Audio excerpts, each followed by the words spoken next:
咁啊，第一步當然係裝翻個架冷遮拎先啦。咁架冷之前就當然係裝杯士啦。咁啊，仲有而家裝緊呢四支油針啦。呢四支油針呢，就係射啲油去把遮嗰度噶啦。咁啊，其實經驗呢，呢四支油針呢都唔會有咩事幹嘅。咁都冇試過塞嘅。咁只不過呢，因為幾廿蚊支呢，咁拆開就換埋咁解嘅。其實唔換都 OK 嘅。咁呢個車頭，因為之前做嗰陣時已經係大部分嘢水泵啊、各樣啊換晒㗎啦。咁鏈啊全部都係新㗎啦。咁所以呢，就基本上佢淨係條架欄花咗啊，咁換咗條架欄啊，換埋啲杯士啊。第三把遮呢，就再穩陣啲，再換個第二把落去，睇下關唔關事啦。咁而家準備落架欄杯士啦。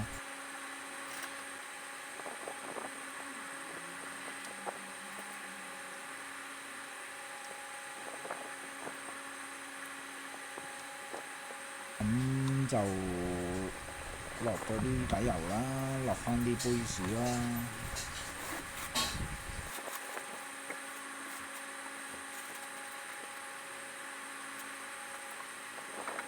而家裝架欄啦。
裝完呢，用手轉下佢，睇下相唔相信啦。咁第二把遮呢，唔小心大力一隻呢，就褪咗出嚟。咁而家裝翻落去，跟住換埋第三把遮。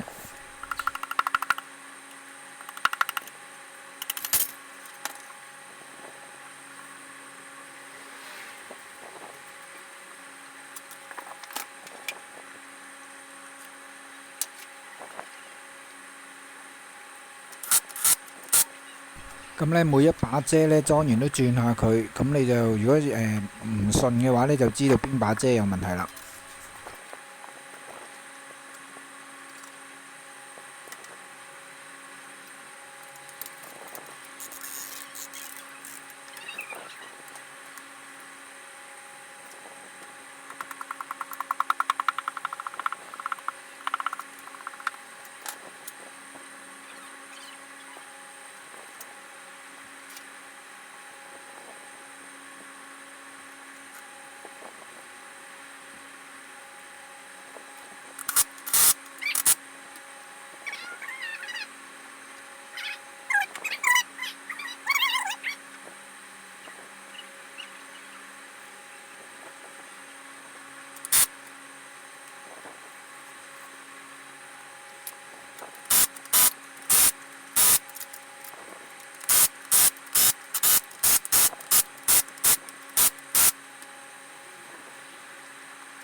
咁啊換埋個尾油煎。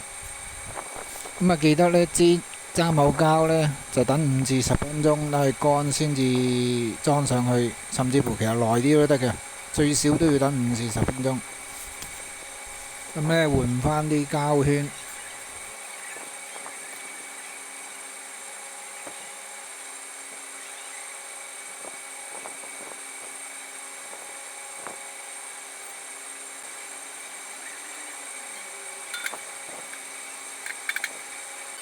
呢個啊嗰個底盤啊，雞油泵個底盤啊。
咁啊，整翻乾淨啲底殼，而家裝呢個底殼平衡 cam 啊，同埋嗰兩支平衡塞。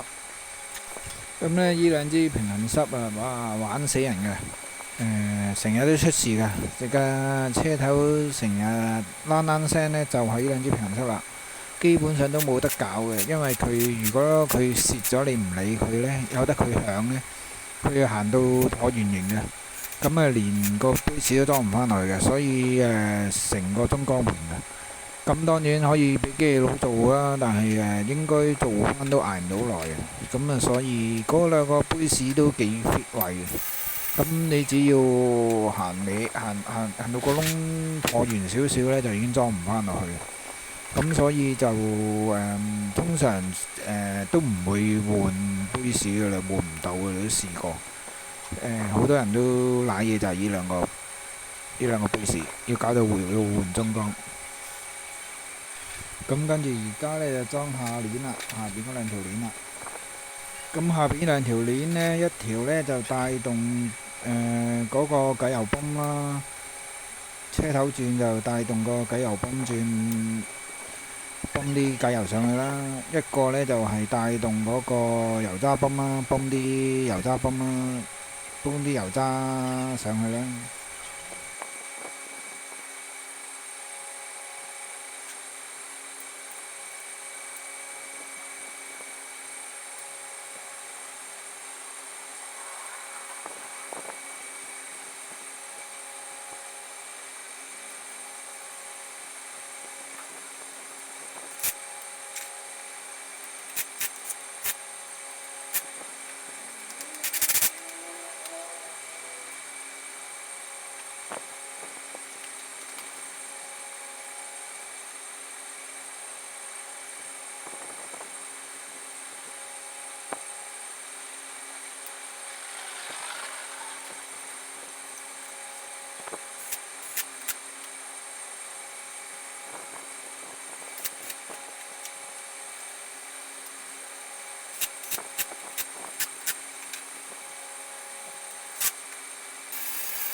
唔好以為響警鐘啊！呢個呢就係我支 cam 呢冇電啊！